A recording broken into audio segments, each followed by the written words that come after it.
जितने भी new commerce होते हैं वो स्ट्रैटेजी की वीडियो देख लेते हैं और फिर उन बुक्स को प्रिपेयर कर लेते हैं और वो सोचते हैं कि उनका एग्ज़ाम क्लियर हो जाएगा, और वो अपने पॉइंट ऑफ व्यू में बिल्कुल ठीक भी हैं।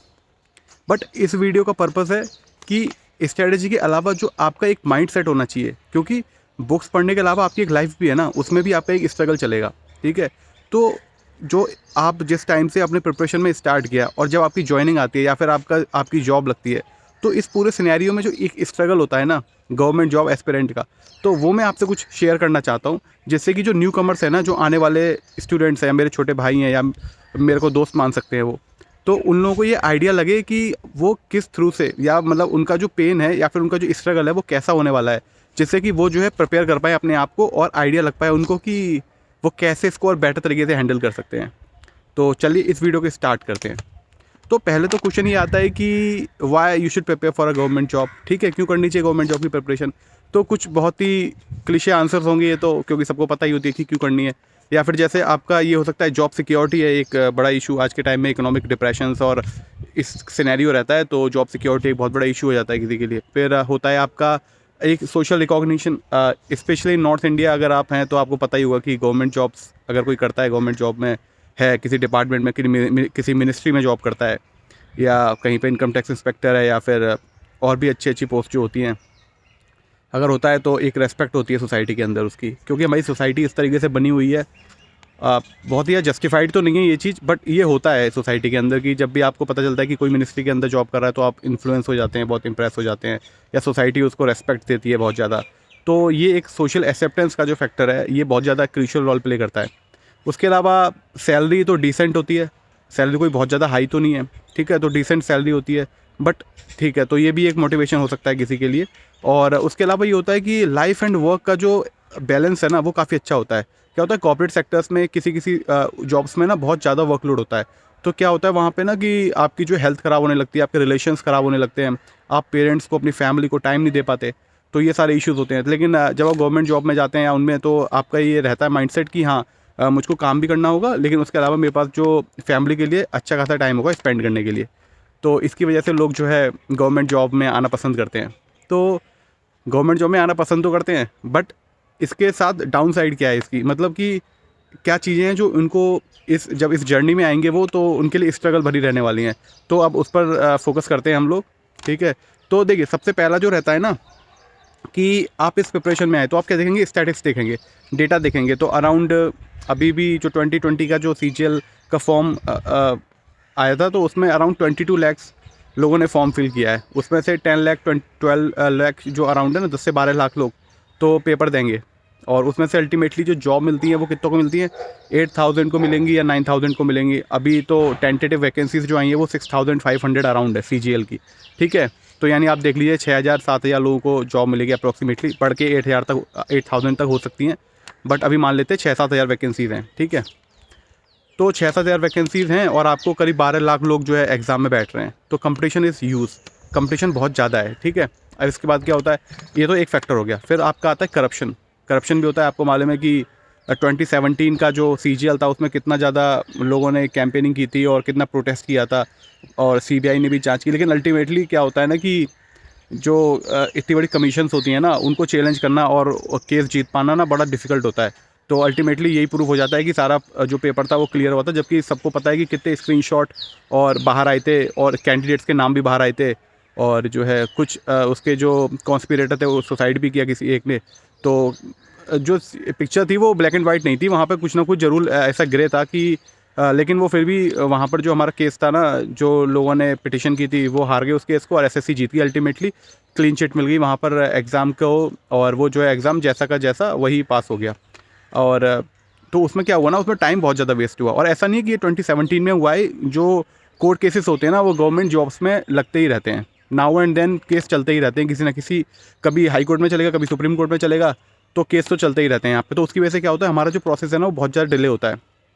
तो आप बिलीव नहीं करेंगे, इसका मई 2017 में जो है SSC CGL 27 का नोटिफिकेशन आया था, और अभी 21 चल रही है। अभी भी फरवरी में जो आपकी ministry of climate forest and the ministry of environment forest and climate change जो है उसकी ज्वाइनिंग हुई है। ठीक है ना, तो आप लगा लीजिए 4 साल हो गई। 4 साल में आप जो है एक जॉब पाते हैं तो फिर उसका कोई पॉइंट नहीं रह जाता ना, अगर इतना ज़्यादा डिले होता है।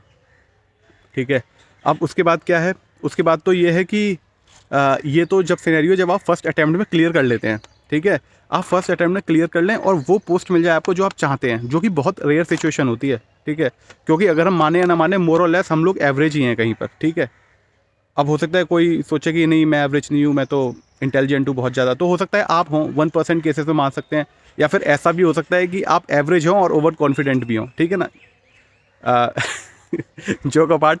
ठीक है, तो मतलब हम मोर और लेस सभी लोग जो है क्या होते हैं, हम लोग एवरेज ही होते हैं। तो उसके बाद कंपटीशन में अपनी मर्जी की पोस्ट लेना, जैसे आपको नॉर्थ चाहिए, आपको दिल्ली चाहिए, तो उसके लिए कट थ्रोट कंपटीशन होता है। आपको बहुत ज़्यादा अच्छी रैंक लेके आनी पड़ेगी, बहुत हाई मार्क्स लेके आने पड़ेंगे, तब जाके आपको कहीं कोई जॉब मिलेगी नॉर्थ में। ठीक है, तो यही एक रीज़न है जिसकी वजह से क्या होता है, बच्चे ना बार बार रीअपियर करते हैं एग्ज़ाम्स में। 2017 से उनको कहीं टैक्स असिस्टेंट मिल जाएगा, फिर क्या करेंगे, टैक्स असिस्टेंट के बाद वो दोबारा एग्ज़ाम देंगे, क्लियर हो गया उनका, अच्छी पोस्ट मिल गई उनको, मान लीजिए कहीं इंस्पेक्टर मिल गई, लेकिन इंस्पेक्टर मिली साउथ में, लेकिन वो हैं रहने वाले नॉर्थ के, उनको चाहिए दिल्ली, यूपी ऐसी कोई पोस्ट, तो फिर वो क्या करेंगे, फिर 19 में 20 में वो रीअपियर करेंगे और फिर से वो कॉन्टेस्ट करेंगे नॉर्थ के लिए, मिले ना मिले फिर नेक्स्ट अटैम्प्ट में दोबारा आएंगे वो।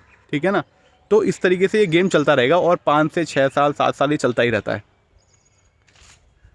लेकिन तो इसकी वजह से क्या है ना, ये बहुत ज़्यादा टॉयलिंग हो जाता है प्रोसेस। और फिर उसके बाद क्या होता है, इसमें आपको मालूम ही है कि जो स्टूडेंट अपियर कर रहे हैं बार बार, सेलेक्टेड कैंडिडेट, उनकी मजबूरी भी है, उनका भी अपना पॉइंट ठीक है कि उनको होम पोस्टिंग चाहिए और उसकी कट ऑफ बहुत हाई है, तो वो डेफिनेटली अपियर करेंगे ही करेंगे बाद में। ठीक है, तो ये हो गया। अच्छा, अब इसके बाद ये आता है कि इतना क्या वर्थ है, मतलब ये जो जर्नी है आपकी, इतना स्ट्रगल करना है आपको, इतना पेशेंस आपके अंदर होना चाहिए। आपके जो कॉर्पोरेट सेक्टर में दोस्त चले जाते हैं, वो लोग जो है 8 लाख 10 लाख के अराउंड उनकी जो है सैलरी हो जाती है, एनुअल पैकेज हो जाता है उनका, वो अपनी अच्छी लाइफ जी रहे होते हैं और फैमिली के साथ भी टाइम स्पेंड करते हैं, घूमने जाते हैं अच्छी अच्छी ट्रिप्स पे, और आप यहाँ पे जो अपने कमरे में बैठे हुए हैं पढ़ाई कर रहे हैं और वही सिलेबस है उसी को करे जा रहे हैं, उसमें इंटरेस्ट भी नहीं आता आपको, और फिर भी वो रिपीटेडली करना है, क्योंकि जो है कंपटीशन इतना ज़्यादा हाई है कि अगर आपके मार्क्स बहुत हाई भी आते हैं ना, मतलब आप मान लीजिए 75% या 80% तो कट ऑफ जाती है। अगर आपको एग्ज़ाम क्लियर करना है तो 75% तो आपकी कट ऑफ जा रही है अप्रॉक्सीमेटली। ठीक है, अभी CHSL का 159 पॉइंट समथिंग कट ऑफ गई है 200 के पेपर में, 200 का पेपर था और 160 अराउंड कट ऑफ थी। ठीक है, तो मतलब मान लीजिए 80% कट ऑफ है आपकी एग्ज़ाम की, तो आपको पता होना चाहिए कि कितनी स्किल चाहिए आपको अच्छे मार्क्स स्कोर करने के लिए, तो इसलिए आपको बहुत ज़्यादा प्रैक्टिस की भी ज़रूरत पड़ेगी इसमें। लेकिन इस वीडियो से मैं ये नहीं है कि मैं आपको डीमोटिवेट कर रहा हूँ कि ये मतलब वर्थ नहीं है, डेफिनेटली ये वर्थ इट है। और अगर आप चाहते हैं गवर्नमेंट जॉब में आना और आप चाहते हैं कि वो रेस्पेक्ट या फिर वो रिकॉग्निशन आपको मिले, तो आपको प्रिपेयर भी करना चाहिए। बट इस वीडियो के थ्रू मैं केवल आपको अवेयर करना चाहता हूँ कि जिससे कि आपको जो है किसी यूटोपिया में ना रहें, कि आपको एक रियल चेक मिले कि एक्चुअली में ये होने वाला है और आपको 4 से 5 साल जो है इस जर्नी में लगेंगी। ठीक है, तो आप ये मत सोच के आइए, इस माइंड सेट के साथ मत आइएगा कि हाँ मैं आऊँगा और मैं 1 साल में एक गवर्नमेंट जॉब ले लूँगा अच्छी और उसके बाद मैं चला जाऊँगा, अपनी लाइफ सेट हो जाएगी। ऐसा नहीं होने वाला है, बहुत हाई चांसेस हैं कि ऐसा नहीं होगा। आप रेयरली मान सकते हैं कि अगर आप बहुत ही ज़्यादा एक्स्ट्रा ऑर्डिनरी हों और आप एकदम आए 6 महीने में आपने प्रिपेयर किया और आप टॉप पोस्ट लेकर और चले गए अपनी मर्जी की।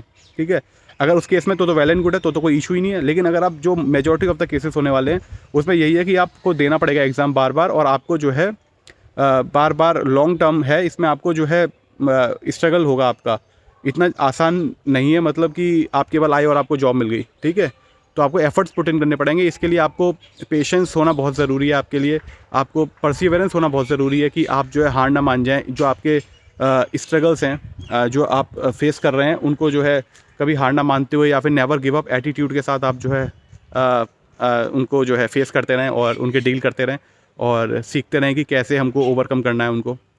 तो बस इस वीडियो के थ्रू मैं यही बताना चाहता हूँ कि डेफिनेटली जर्नी जो है बहुत डिफ़िकल्ट है, इतनी आसान नहीं है, but this is the path that you chose. ठीक है ना, ये आपने ही चुना है, तो ये आपकी रिस्पॉन्सिबिलिटी है कि आप इसको जो है अच्छे तरीके से डील करें सारी चीज़ों के साथ, और कैसे आप सीख सकते हैं चीज़ों को और कैसे उनको बेटर तरीके से इम्प्लीमेंट कर सकते हैं, एग्ज़ाम्स में हो या फिर आपकी लाइफ में हो। तो ये बहुत ज़रूरी है इस जर्नी में। ठीक है, आपको पेशेंस के साथ सारी सिचुएशन को हैंडल करना है और एक अपनी अंडरस्टैंडिंग, एक अपना एप्टीट्यूड डेवलप करना है, जिससे कि अगर फ्यूचर में वो सिचुएशन दोबारा बनती है तो आप उसको जो है अच्छे तरीके से हैंडल कर पाएंगे। और इसके साथ साथ आपको ये जर्नी जो है not only in terms of exam, बल्कि ये आपको जो रियल लाइफ होती है ना उसमें भी आपको काफ़ी कुछ सिखाती है, और आपका एक टेम्परामेंट, आपका एक एटीट्यूड डेवलप करती है लाइफ के प्रति, कि आपको कैसे लाइफ को देखना है, या फिर कैसे आप स्ट्रगल्स जो होते हैं लाइफ के, ठीक है ना, तो वो आप कैसे उनको हैंडल कर सकते हैं अच्छे तरीके से। क्योंकि ये तो आपको मानना ही पड़ेगा, the struggles in life are inevitable, ठीक है ना, उसको आप जो है हटा नहीं सकते, स्ट्रगल्स तो आने ही आने हैं आपकी लाइफ में। तो क्या है, बेहतर होगा कि आप एक एटीट्यूड डेवलप कर लें, जिससे कि आप उन स्ट्रगल्स को फेस कर पाएँ और उनको डील कर पाएँ, उनको अपॉर्चुनिटीज़ में कन्वर्ट कर पाएँ।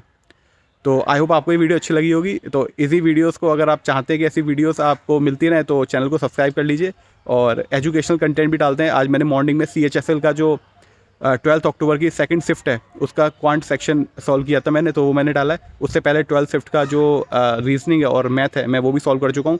तो जाके आप उन वीडियोस को देख सकते हैं। उसमें एग्जाम ओरिएंटेड अप्रोच के साथ मैंने क्वेश्चन सॉल्व किए हैं, और कैसे आप बहुत कम टाइम में किसी क्वेश्चन को अप्रोच कर सकते हैं और कैसे आप उसको सॉल्व कर सकते हैं।